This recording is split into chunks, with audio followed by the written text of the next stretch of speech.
person who's not going to shake, it's Lobin.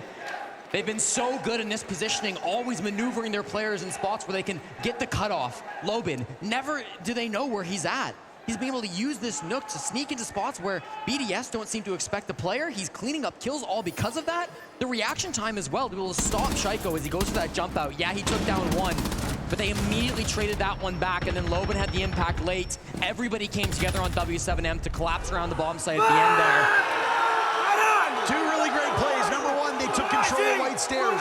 Shaiko jumped down in that position. There was nobody there to retake the spot, and then Lobin found his way over towards pillars. That means you've got the two quickest pathways to the bomb sites cut off by the attackers. All they did was push in. The last three players of BDS were all trapped inside of reading together. You usually only want one player in reading, let alone three. At that point, you're fishing a barrel, and W7M blew up the barrel. You could just see reality setting in on BDS's face, specifically Brede. Just a bit of stunned silence, shrug your head and try to move on to the next. But W7M are not letting up. They are not leaving any gaps. They are not just giving away for BDS to move back into this series. The crowd yearns for one more round, but it's 3 BDS need just to keep Chalet, a dream they can hold on to in a moment like this to stop another major from slipping through their fingers. Brede's been one of the most important players in this tournament so far, and of course holding down VIP is a critical job. His play just behind the VIP shield, it's actually going to be enough to deter W7M to go the long way around. They're going to clear the top couple of floors. They saw how much pressure was being committed by BDS on the main floor. They saw how many players were down there, recognizing that means there's probably no roamers on the top 2 floors, and they'd be correct in that. So they're going to take these floors for free instead. They've still got the Buck. They've still got the Ram. Just because they didn't find that opening pick over by VIP doesn't mean that they're not going to be able to find a way in through the top couple of floors. They're going to go to a backup plan, and this is one that could work really well for them, especially still knowing Brede's position inside of VIP on the Ela. Hounded by the death mark that has now flown the coop. Nades will go out, and that should claim the deployable shield. The Deimos wanted a quick follow-up with the Guzman mine thrown out by Brede will serve as an alarm system, and W7M will have no choice but to fall back. Half of the round now burned through. BDS have already used their timeout. This is do or die from this point onwards. This particular round, you lose, it's not do, it's die. That's it.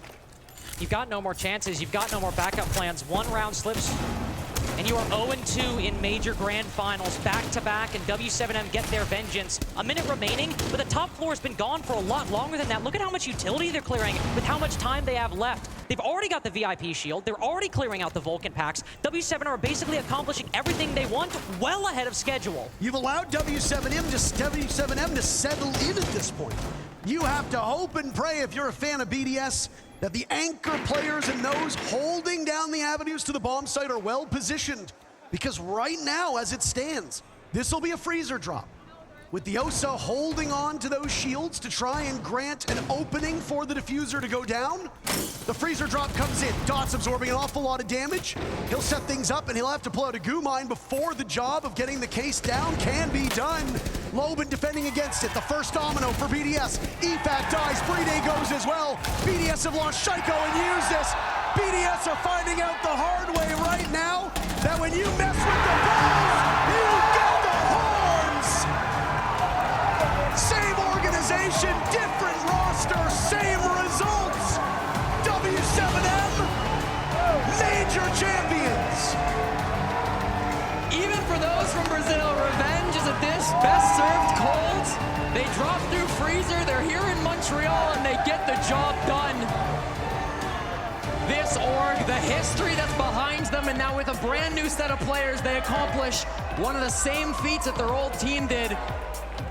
An impressive run capped off in the most perfect way possible over their old rivals at BDS. But for BDS, an old rival, but now a foe dispatch, 2 major finals in a row. They have let a team no one expected take a major away from them. If they won this, they'd be the favorites going into Boston.